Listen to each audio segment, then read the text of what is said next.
రేపు చేయాల్సిన పని ఈరోజే చెయ్యి, ఈరోజు చేయాల్సిన పని ఇప్పుడే చెయ్యి అని అన్నారు మన పెద్దోళ్ళు. కానీ రాజకీయాలలో గట్లు ఉంటుందా?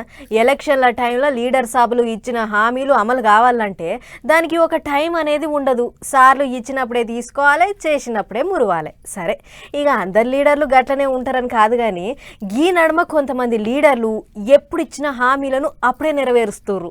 ఇక గీ ముచ్చటనే చూడరా అదర్రి.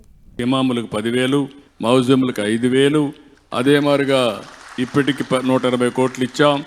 ఈ రోజు రాత్రికి మళ్ళీ చెప్తున్నా, ఉండే బకాయిలని 45 కోట్ల రూపాయలు మీ అకౌంట్లో వేసే బాధ్యత నేను తీసుకున్నాం, ఈ ప్రభుత్వం తీసుకున్నాం. అవి కూడా రిలీజ్ చేస్తున్నాం కాదన్నట్టు రాత్రికి రాత్రి అకౌంట్లలో పైసలు పడతాయని సోమవారం మాపటీలు మరీ చెప్పిండు ముఖ్యమంత్రి సారు. అన్నమాట ప్రకారం అప్పటికప్పుడు గంటలల్లో ఇచ్చిన మాట నిలబెట్టుకుండ్రు.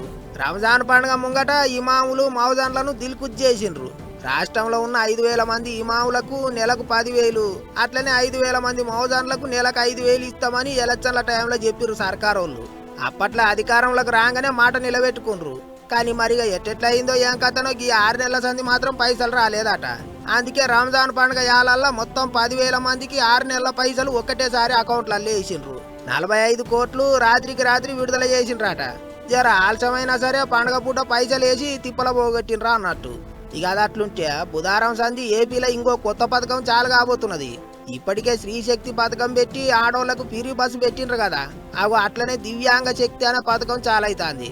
బుధారం ముఖ్యమంత్రి సారు చాలు చేస్తాడట. ఇప్పటి సంధి ఏపీఎస్ఆర్టీసీ బస్సులలో దివ్యాంగులు కూడా ఫ్రీగా ఎక్కి తిరగవచ్చు. ఇదివరకు బస్సులలో దివ్యాంగులకు టికెట్ 100 రూపాయలు ఉంటే 50 రూపాయలే తీసుకునేటోళ్ళు. ఇక ఇప్పుడు 50 కూడా తీసుకోరట, మొత్తం ఫ్రీ. ఇంకో ముచ్చటేంటిదంటే దివ్యాంగుల వెనుక ఎవరన్నా సాయం చేయనికే ఉంటే వాళ్ళకు కూడా బస్సులో సగం టికెటే కొడతారట. ఈ పథకం కింద ఆర్టీసీకి ఏట 207 కోట్లు చెల్లిస్తుందట సర్కారు. ఏమైనా పండగ పూటల్లో అందరికి సంబరం అయ్యే ముచ్చట్లే చెప్తాండ్రు కదా సర్కారోళ్ళు అనుకుంటారు ఇప్పుడు పబ్లిక్.